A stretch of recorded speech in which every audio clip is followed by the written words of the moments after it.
título del tema de esta mañana lo he llamado El pecado que Dios no perdona. El pecado que Dios no perdona. ¿Cuál será ese pecado que Dios no perdona? Ni en esta tierra, ni por la eternidad. Y saben que esto debería ser algo de profunda meditación. Porque quizás usted y yo podamos estar cometiendo ese pecado que Dios no perdona y que nos va a inhabilitar para estar con Cristo por la eternidad. Así que esto que vamos a analizar hoy es de vida o de muerte. Y por eso yo les pedía que estuvieran quietos, sentados, en silencio, y que los que están afuera o no han entrado puedan entrar y puedan concentrarse. Porque de este tema, hermanos, yo sé que usted va a tomar decisiones contundentes para su vida. No va a salir igual de lo que entró. Porque lo que el Espíritu Santo le va a hablar en esta mañana, yo sé que le va a hacer un llamado profundo al corazón.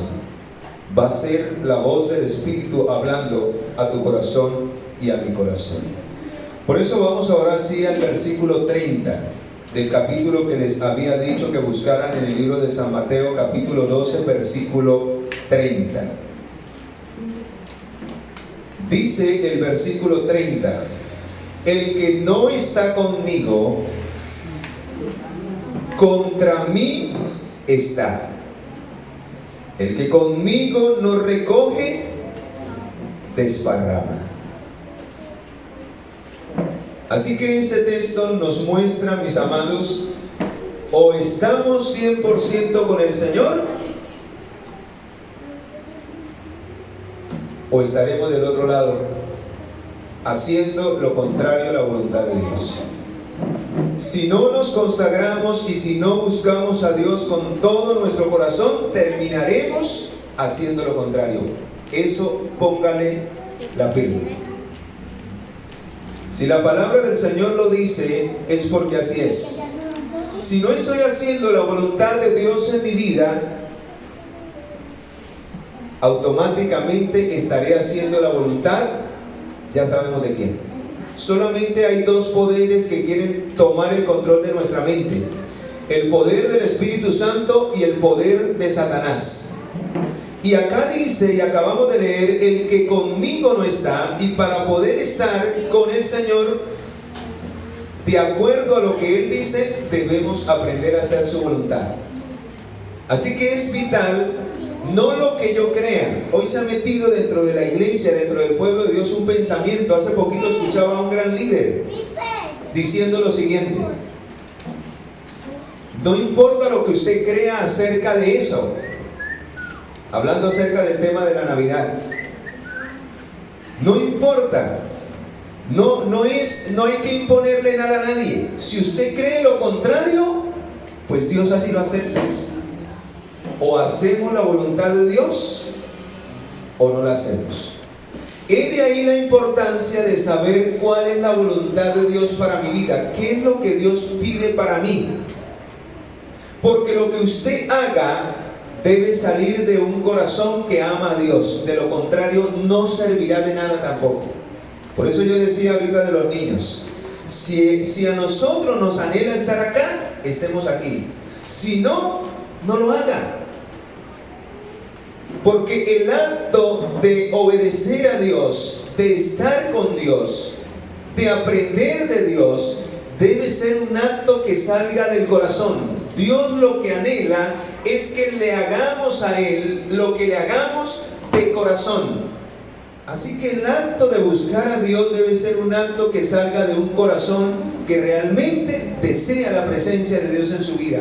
Eso es lo que finalmente va a transformar nuestra vida, porque eso es lo que el Espíritu Santo necesita, que haya una verdadera disposición de nosotros para querer hacer lo que a Dios le agrada. Y entonces lo que usted haga va a ser recibido como una ofrenda grata, un olor grato delante de la presencia de Dios.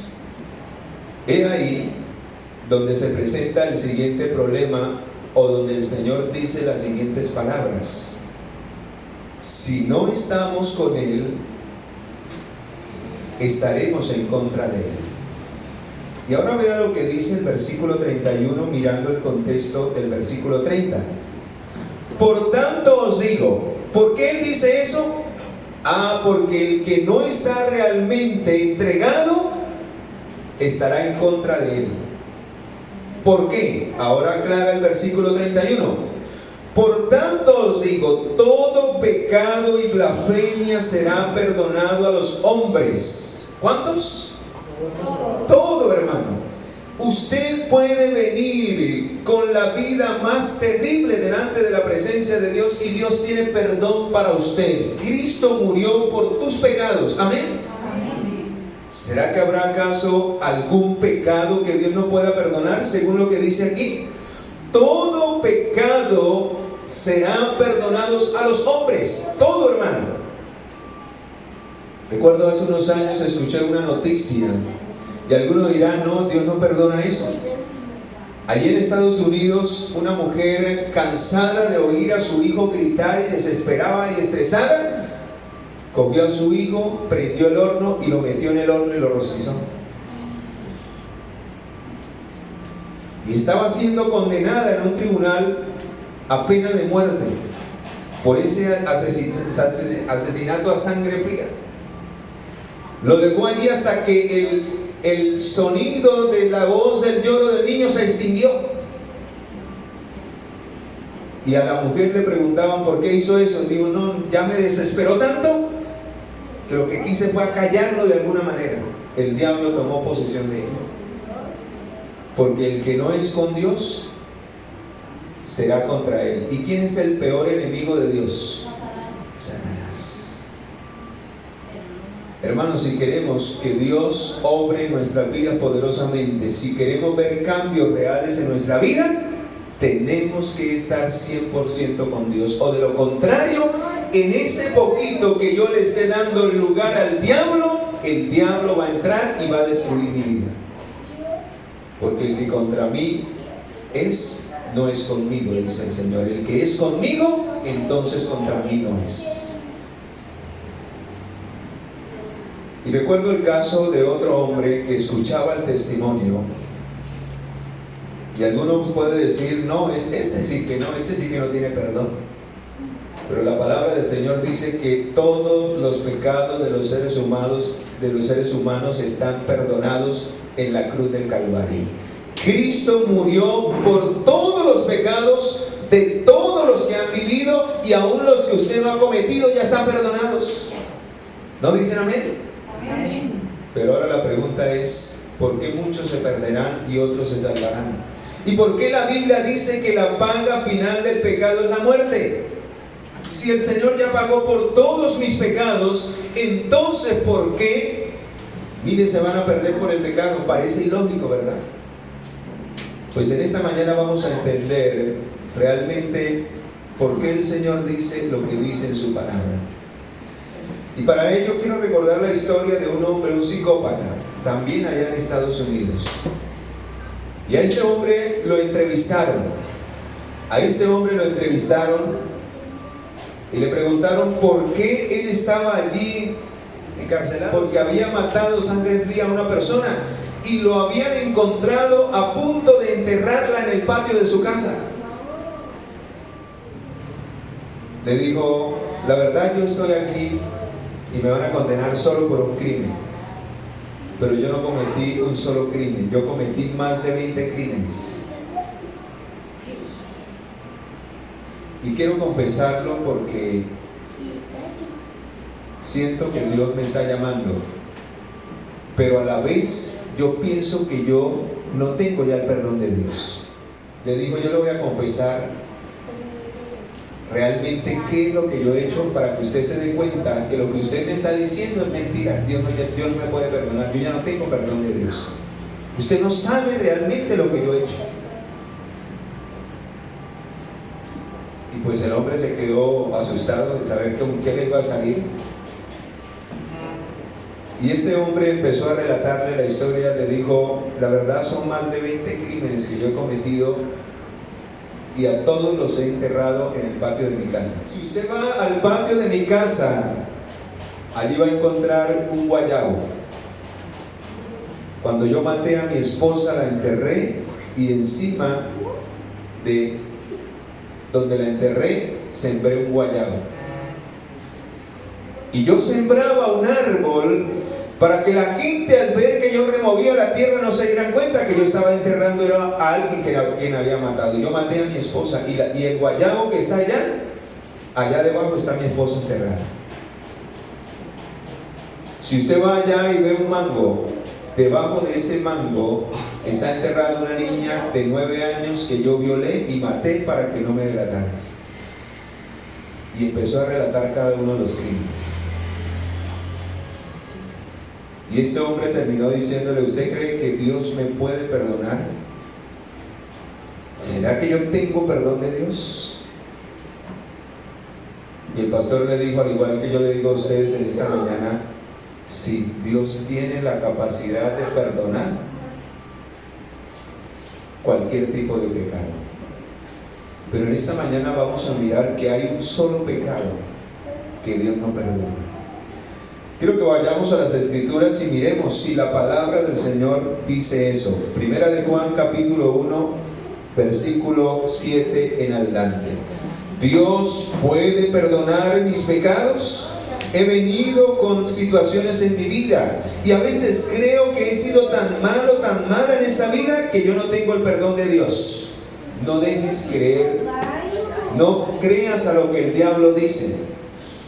Porque la palabra del Señor dice algo totalmente contrario. Dice, versículo 7: pero si andamos en la luz como Él andó en la luz, tenemos comunión los unos con los otros. Y la sangre ¿de quién? Y la sangre de Jesucristo, su Hijo, nos limpia ¿de cuántos? De todo pecado. Y alguno que le ha prestado atención y analiza lo que yo he estado diciendo dirá: bueno, y hermano, y entonces usted es mentiroso porque usted dice que hay un pecado que Dios no perdona, y aquí dice que todos los perdona. ¿Cómo así? Ya me enredé. Vamos a entender. ¿Qué sigue diciendo el versículo 8? Aquí alguien puede decir: no, yo soy libre de pecado, yo no he pecado nunca, yo he hecho siempre lo bueno.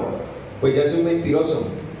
Porque la Biblia dice: si decimos que no tenemos pecado, nos engañamos ¿a quién? A nosotros mismos. ¿Y qué termina diciendo? Y la verdad no está en nosotros. En otras palabras, somos mentirosos. Porque todos hemos pecado, dice la Biblia, y todos estamos destituidos de la gloria de Dios. Pero el versículo 7 dice que para el pecado el Señor nos limpia con su sangre, porque Cristo pagó la deuda de mi pecado en la cruz del Calvario. Alabado sea el Señor. Pero ahora vea lo que dice el versículo 9. Si confesamos nuestros pecados, Él es fiel y justo para perdonar nuestros pecados y limpiarnos ¿de cuánto? De toda maldad. Pregunto, ¿el Señor podía perdonar los pecados de aquel hombre que mató a más de 20 personas y las enterró allá en el patio de su casa? ¿Podía pagar y perdonar el pecado de aquella mujer que rostizó a su hijo en el horno para callarlo porque la tenía tan desesperada en un acto de ira? Sí, el Señor podía perdonar. ¿Saben, mis amados, por qué? Porque la ira de Dios, la ira del Padre, se descargó sobre el Hijo. Y aquí alguien me podría decir: bueno, Dios es tan grande y tan misericordioso que ¿por qué entonces perdona a esas personas si fueron tan malas? ¿Dónde está la justicia? Algunos dicen: esa persona no merece el perdón, es un miserable, acabó con la vida de todas esas familias. Porque no solamente fue el hecho de quitarle la vida a ellos, destruyó hogares, destruyó vidas. Y alguno dirá: ¿y en dónde está la justicia de Dios? Si Dios es tan misericordioso, yo no veo la justicia de Dios por ningún lado. Ese miserable debía de morir. Pero saben, la justicia de Dios se manifiesta en la cruz del Calvario. Él murió para tomar el lugar de todo pecador que debía de morir por su propio pecado. Por eso dice el pasaje que acabamos de leer, que es únicamente a través de Jesucristo que podemos tomar o recibir el perdón de cualquier pecado. Porque la ira, cuando vamos y vemos la cruz, no solamente veamos el amor, solamente nos gozamos y, oiga, qué amor tan grande, el Señor murió por mí. Veamos cuán terrible fue la condena del pecado que el Señor tuvo que pagar y no lo merecía, no era para Él, pero Él tomó nuestro lugar y murió para que cuando usted y yo llegásemos a pecar cualquier pecado, no muriésemos y pudiésemos ser perdonados y recibir a cambio vida y vida eterna. Amén. Amén.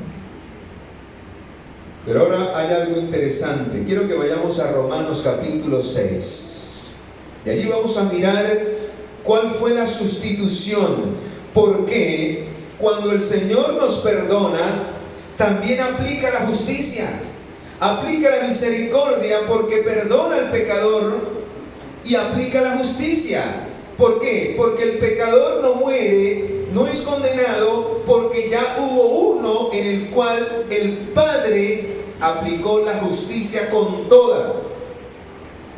A tal punto que cuando el Señor Jesús estaba en la cruz, dice que sintió tanto temor que exclamó las siguientes palabras: Padre, Padre, ¿por qué me has abandonado? Que cuando estaba ya en el Getsemaní, dice que sudó gotas de sangre de ver la presión del pecado que Él cargaba por todos nosotros. Así que no podemos decir que Dios pasa por alto el pecado. Cuando Dios perdona a un pecador, porque ya ese pecador que aceptó el perdón de Jesús, ese perdón costó sangre, costó la vida del Redentor, costó todo lo más valioso del cielo, fue un precio infinito. Y nadie puede atreverse a decir que el Señor pasa por alto el pecado, porque el solo hecho de mirar la cruz, el solo hecho de mirar la cruz, podemos entender que el pecado, de ningún modo el pecador saldrá inocente. Porque allá en la cruz murió Jesús por todo pecador que se arrepiente y que recibe el perdón que Cristo obtuvo al morir como sustituto nuestro. Así que en la cruz se revela no solamente el amor, la misericordia de Dios, sino también la ira y la justicia de Dios. Ambas se mezclan allí. Porque Dios ama al pecador, porque Dios nos ama, pero Dios aborrece el pecado y Dios no quiere que tengamos nada que ver con el pecado. Por eso Él perdona nuestro pecado y quiere limpiarnos de esa basura del pecado para que no continuemos en esa condición. Y para que el sacrificio de Jesús valga la pena en tu vida y en mi vida. ¿De qué sirve, hermano, que el Señor me perdone si yo voy a seguir ensuciándome en el pecado? ¿De qué sirve que si tú ves a tu niño que allá hay un barrial y tú le colocaste ropa nueva y el niño va y se bota en el barrial y se ensucia todo y tú lo tomas y lo ves? Y más sin embargo le perdonas esa acción, lo acabó de cambiar, y usted va y lo lleva y le cambia y le coloca otro trajecito nuevo. ¿De qué sirve si usted nuevamente permite que su hijo o el niño nuevamente va y se bota al barrial? ¿De qué le sirvió haberle cambiado la ropa? Si va a seguir revolcándose allá y volviéndose nada. Pues saben, mis amados, lo mismo sucede con nosotros cuando vamos y pedimos perdón y seguimos revolcándonos en el pecado, seguimos ensuciándonos en el pecado. ¿De qué sirve?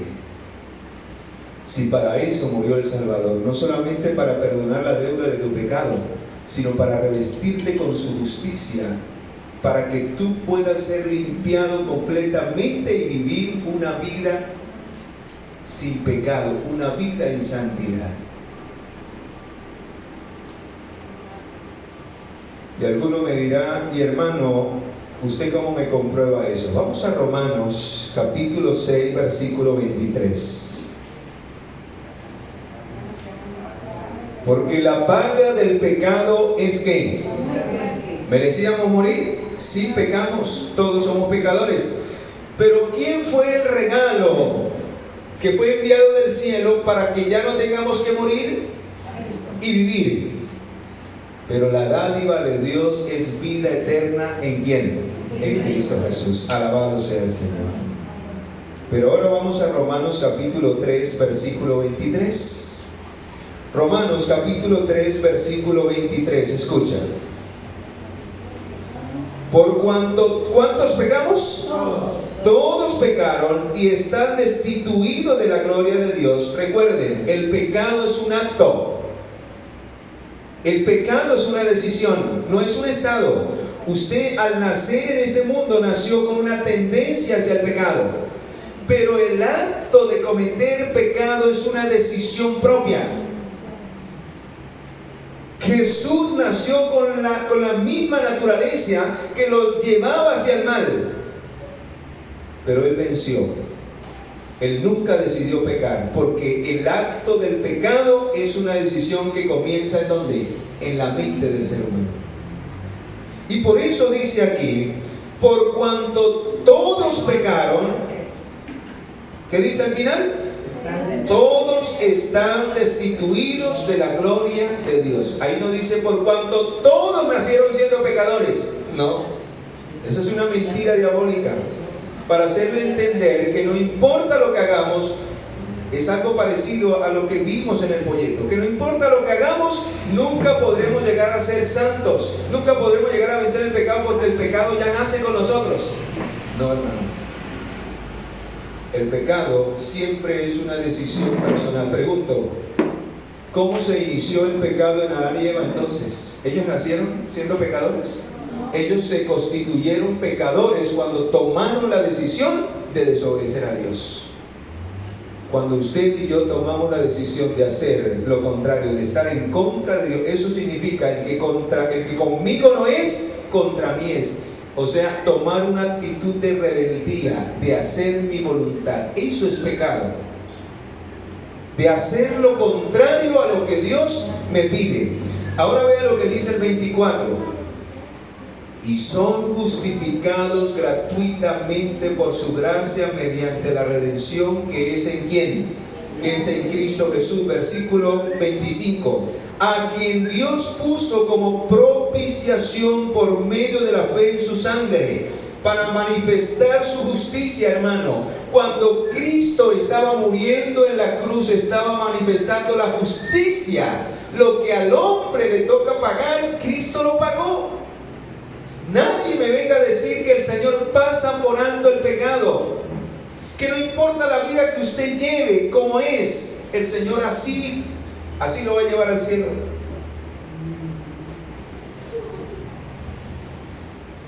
Dios ama al pecador.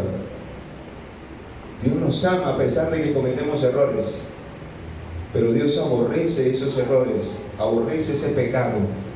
Y Él tiene el poder para no solamente perdonarnos, sino limpiarnos de esas cosas y hacernos perfectos delante de su presencia. Amén.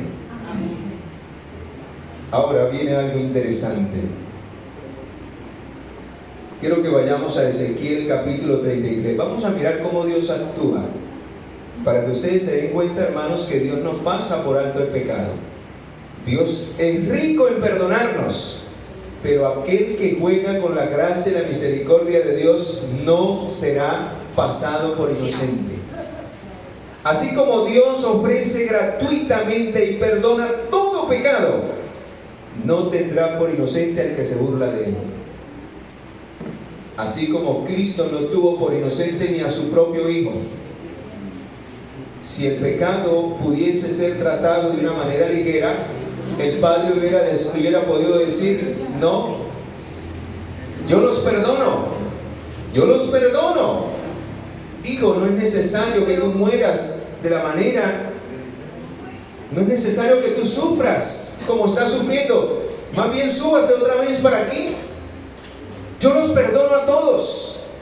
Pero entonces, ¿cómo iba a manifestar Él su justicia si alguien no pagaba por la transgresión de la ley? Entonces podríamos decir que Dios es un Dios que alcahuetea el pecado, porque no importa lo que nosotros hagamos, al fin y al cabo no vamos a recibir consecuencias del pecado. entonces todos pequemos.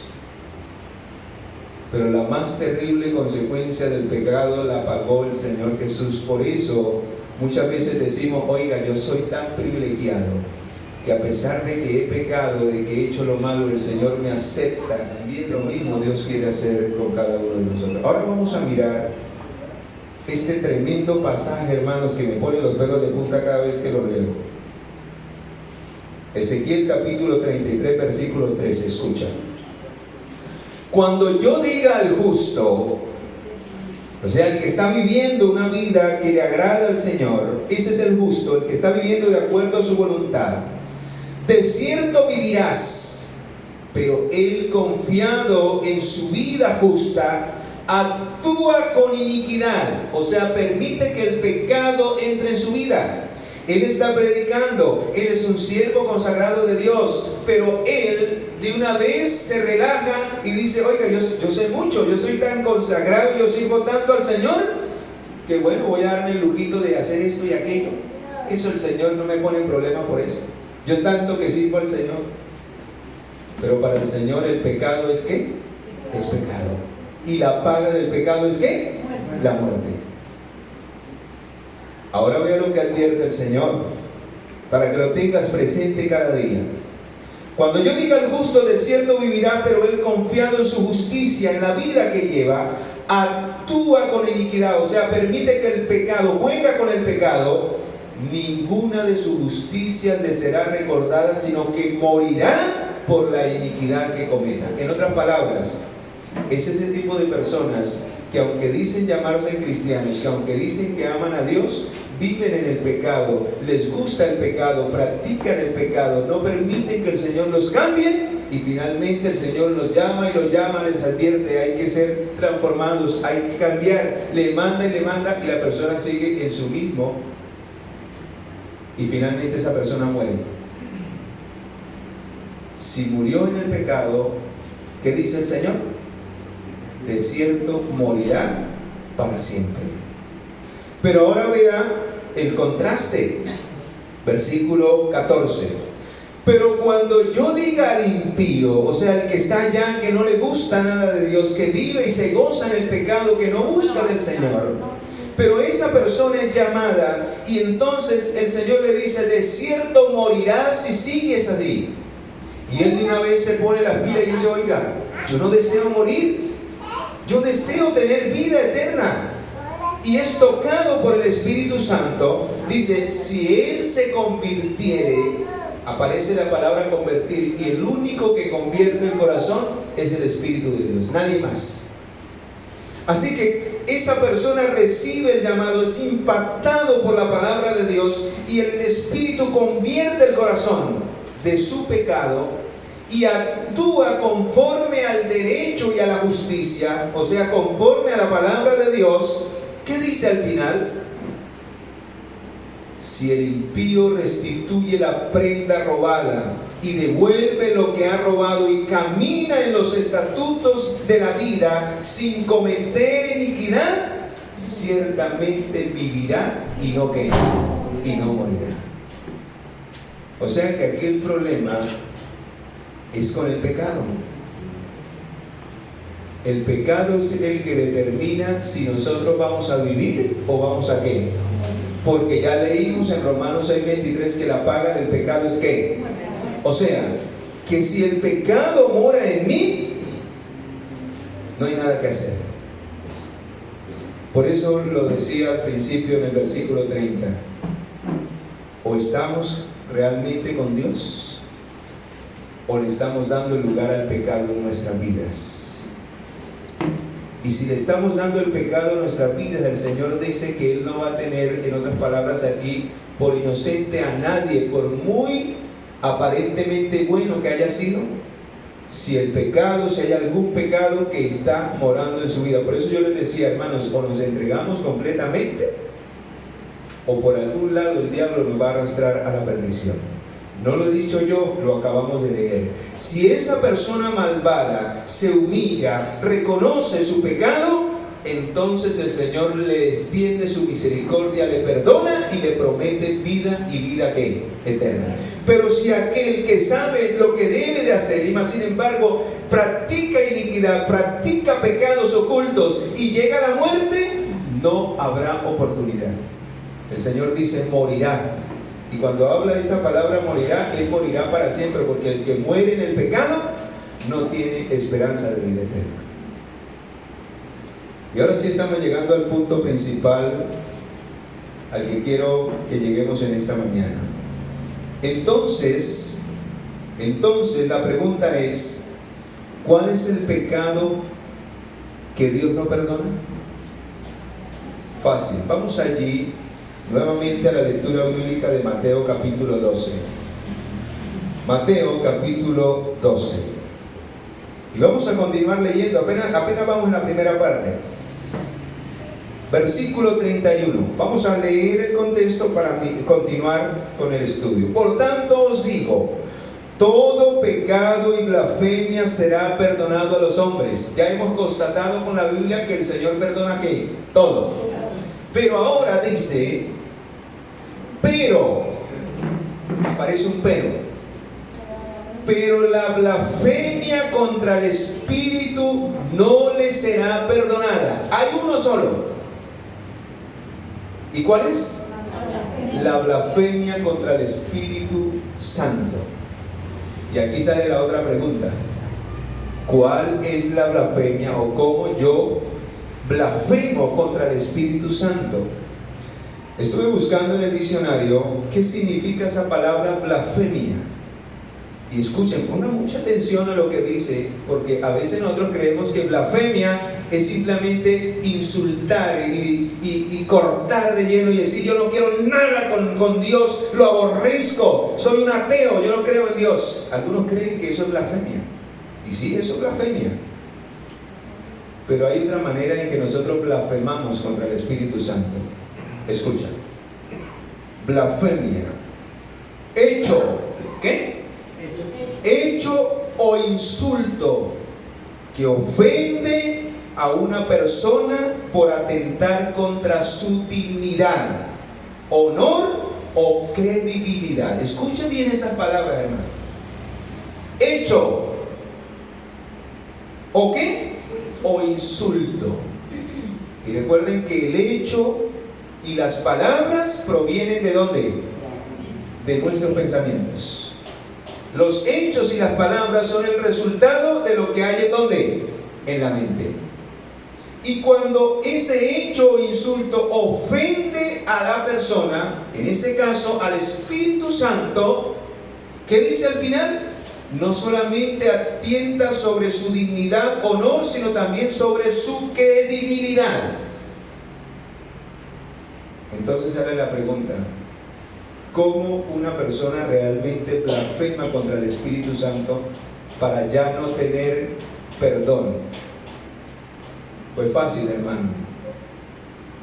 Voy a ser directo, voy a ir al grano. Cuando Dios le dice a través del Espíritu Santo, haz esto o aquello, y yo hago lo que a mí me agrada. Eso es blasfemia contra el Espíritu Santo. Cuando yo no le creo al Espíritu de que lo que yo soy, de que lo que yo practico, de que mi carácter como es está mal y yo sigo haciendo lo mismo. Eso es blasfemar contra el Espíritu de Dios, porque yo soy un incrédulo y le llamo al Espíritu mentiroso cuando el Espíritu me muestra a través de su palabra y Él trabaja a través de la palabra porque Él fue el que la inspiró.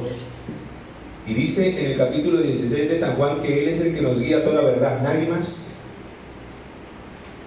O sea que cuando yo leo en la palabra que dice que la ira es un deseo de la carne y los que practican estas cosas no heredarán el reino de los cielos, y no le permito al Señor que transforme mi carácter, blasfemo contra el Espíritu Santo.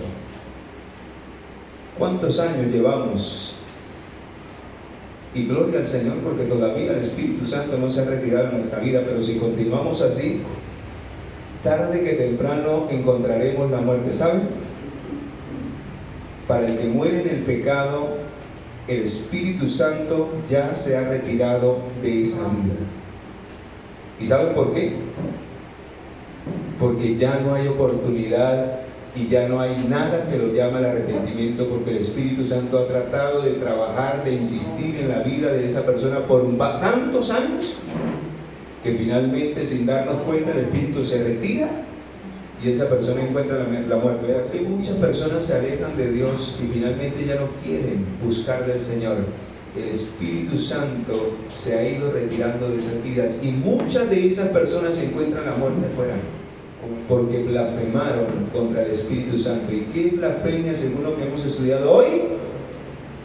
Es ir en contra de la voluntad de Dios, de lo que el Espíritu me muestra que debo cambiar, y yo sigo en mi vida de incredulidad. Yo no le creo al Señor, no creo que el Señor me puede ayudar, aún a pesar de que aparentemente mis ojos ven oscuridad, aparentemente todo está oscuro, de que Dios me puede dar el poder para vencer.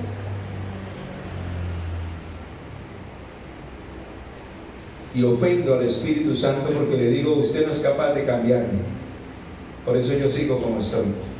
O lo que usted me dice en realidad no es así, yo soy feliz así, cuando yo no hago cambios decididos en mi vida.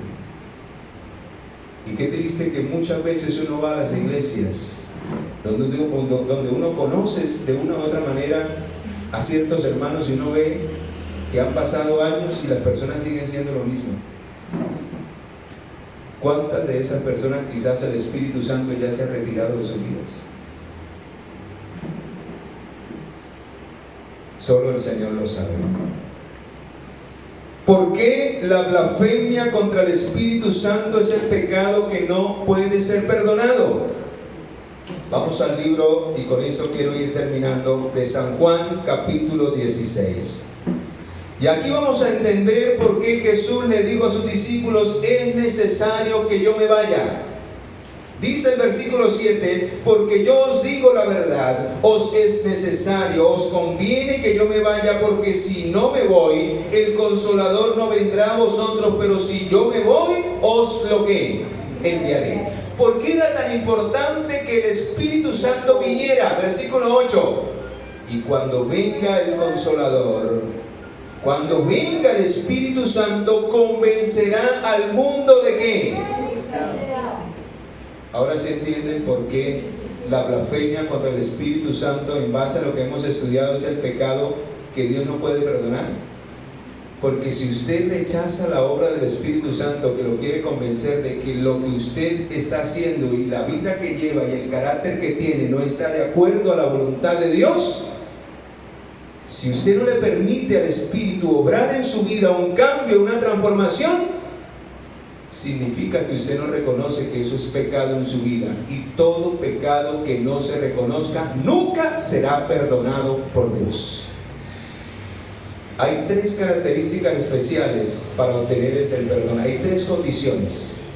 Si esas tres condiciones no se dan, usted nunca será perdonado del pecado, aunque usted se arrodille y le diga: Señor, perdóname. Pero si usted no cumple esas tres, el perdón que Jesús obtuvo en la cruz no es efectivo en su vida, y por ese pecado nos vamos a perder, por el pecado que no ha sido perdonado. Y el único que nos lleva a esa verdadera experiencia, a cumplir esas tres condiciones, es la obra del Espíritu Santo. Quiero compartir ese pasaje. Escucha: Camino a Cristo, página 26. Escucha: tan imposible, ¿cómo? Tan imposible es arrepentirse. Primera condición. ¿El qué? El arrepentimiento. Y sabe, es imposible que usted se arrepienta si el Espíritu no toca su corazón, si el Espíritu no lo convence, no lo hace reconocer. ¿Recuerdan lo que acabamos de leer? ¿Para qué ha sido enviado el Espíritu Santo? Para convencernos del pecado.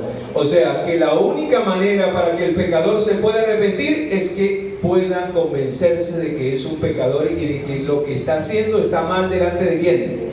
¿Y quién es el único que puede hacer esa obra? El Espíritu Santo. Por eso dice aquí: tan imposible es arrepentirse si el Espíritu Espíritu de Cristo, que es el Espíritu Santo, no despierta la conciencia como lo es obtener el perdón sin Cristo. O sea, si el Espíritu no me hace reconocer que lo que yo soy, que mis hábitos, que mis deseos, que mi manera de ser, lo que yo estoy haciendo está mal, yo nunca voy a reconocer mi pecado y por lo cual nunca me voy a arrepentir. Y si no me arrepiento y si no reconozco el pecado, ¿cómo el Señor me va a perdonar? Estoy condenado. Pecado que no se arrepienta por el reconocimiento del sí, no será nunca perdonado. ¿Y qué lleva luego de que la persona se arrepiente del pecado? ¿A qué lleva ese verdadero arrepentimiento? A confesarlo. El verdadero arrepentimiento lleva al pecador ¿a qué? A confesarlo. ¿Saben cuándo yo sé que una persona está siendo tocada y tomada por el Espíritu Santo? Porque a esa persona no le da rabia porque le dicen las cosas, porque le permite que el Espíritu Santo toque su vida y su corazón y dice: oiga, sí, yo estoy mal, gracias por hacerme caer en cuenta, porque cada día quiere agradar ¿a quién? A Dios. Y voy a traerles a la mente una historia. ¿Recuerdan la historia de David? ¿Recuerden ese tremendo crimen que él cometió? Pero lo que se le había olvidado era que ante Dios no hay nada que quede oculto. Dios conoce lo más profundo de nuestro corazón. Un pecado nos lleva a otro, y a otro, y a otro. Cuando usted no lo reconoce, cuando usted menos se da cuenta, tiene una plaga de pecados en su vida. El mejor antídoto para erradicar el pecado para siempre de nuestra vida y que el pecado no aumente y se expanda es el reconocimiento. Ahí muere esa plaga en tu vida y en mi vida. Amén. Amén. Pero el rey no quiso reconocer su pecado. Por el contrario, siempre excusamos el pecado. Siempre tratamos de tapar y le decimos al Espíritu Santo: no, tú no tienes la razón. Yo lo hice por esto, yo lo hice por aquello, y nos excusamos y le echamos la culpa al otro. No, hermano, en usted está la decisión si obedeces o no obedeces a Dios. Lo que decía la hermana, es que es tan difícil no someter. No, está en su decisión. Si usted se llena de ira, si usted ve que se le está subiendo los calores por lo que está oyendo, váyase de allí, no lo escuche más, huya. ¿Qué hizo José para no caer? Huyó. Porque él sabía que el espíritu estaba dispuesto, pero la carne era ¿qué? Él huyó para no caer. Hay muchas formas, porque si usted no le cree al Señor, usted va a caer. Por eso la blasfemia contra el Espíritu Santo, el no creer, ofende al Espíritu Santo, porque la palabra del Señor dice: tú lo puedes hacer, tú puedes vencer eso. Y usted dice: no, yo soy muy débil. Entonces le digo al Espíritu Santo: usted es un mentiroso. Y continúo con mi vida. ¿Por qué? Porque alcahueteo el pecado en mí. Y porque me gusta ser como soy. No porque en el Señor haya poder para vencer eso en mi vida. Tantas cosas el Señor quiere para nuestro bien y nosotros no le hemos permitido al Espíritu Santo que nos cambie. Eso es blasfemia contra el Espíritu de Dios. ¿A dónde huiré de tu espíritu y a dónde me esconderé de tu presencia? Hermano, no importa cuán oculto hagamos las cosas, el Espíritu Santo sabe, conoce nuestra vida y no podemos huir delante de su presencia. Por eso, si hay una voz que siempre nos llama para que hagamos cambios en nuestra vida, nos llama a un verdadero arrepentimiento, es la voz del Espíritu Santo. Es esa voz que oímos en la conciencia que dice: no lo hagas. Y cuando usted rechaza esa voz, está blasfemando contra el Espíritu Santo, porque usted dice: sí, lo voy a hacer porque me gusta y porque no creo en usted. Y muchos resistimos a esa voz y cometemos tremendos errores, de los cuales muchas veces nos vivimos lamentando toda la vida, porque las secuelas y las consecuencias quedan, porque no quisimos oír la voz del Espíritu de Dios. Vea lo que dice este otro párrafo: la confesión no es aceptada para Dios si no va acompañada por un verdadero arrepentimiento sincero y una verdadera reforma. ¿Qué dice Proverbios 28:13? El que encubre su pecado no queda, pero el que lo confiesa y se aparta alcanzará ¿qué? Misericordia. Por eso el rechazar la obra del Espíritu Santo en nuestras vidas nos hace cometer el pecado que no puede ser perdonado. O sea, todo lo que hagamos, si no viene de un corazón verdaderamente arrepentido, no puede ser perdonado. Así usted confiesa el pecado, nunca lo podrá abandonar, porque no está convencido de su verdadera condición delante de Dios. Y por eso a veces vamos y oramos y al siguiente día seguimos lo mismo, porque no le hemos permitido al Espíritu que realmente nos convenza de que eso está mal. Solo cuando haya ese verdadero convencimiento vamos a abandonar el pecado, y la confesión va a ser genuina y Dios va a entender que en realidad nos hemos arrepentido de corazón. Entonces ese pecado será perdonado. De lo contrario, cualquier pecado que confesemos no alcanzaremos la misericordia, y si no alcanzamos el perdón es porque no hemos sido ¿qué? Perdonados. Hermano, por eso si hoy el Espíritu Santo nos llama a hacer cambios en nuestra vida, no resistamos la voz del Espíritu de Dios. ¿Saben? La única manera para ir a Cristo es a través del Espíritu Santo. Y si usted resiste la voz de Él, pregunto, algunos dicen, no, yo hoy no me siento preparado, luego busco a Dios. ¿Usted cree que usted va a ser capaz solo de buscar a Dios? Cuando el único que nos lleva a Dios es ¿quién? El Espíritu Santo. ¿Usted cree que por su fuerza va a decir, yo puedo cambiar? Yo cambio más adelante, mañana cambio. Si usted hoy oye la voz del Espíritu Santo y le resiste, ¿usted cree que sin el Espíritu Santo usted va a poder cambiar? ¿O va a poder decidir cuándo va a cambiar? No. Siempre Dios es el que nos busca y el que nos llama.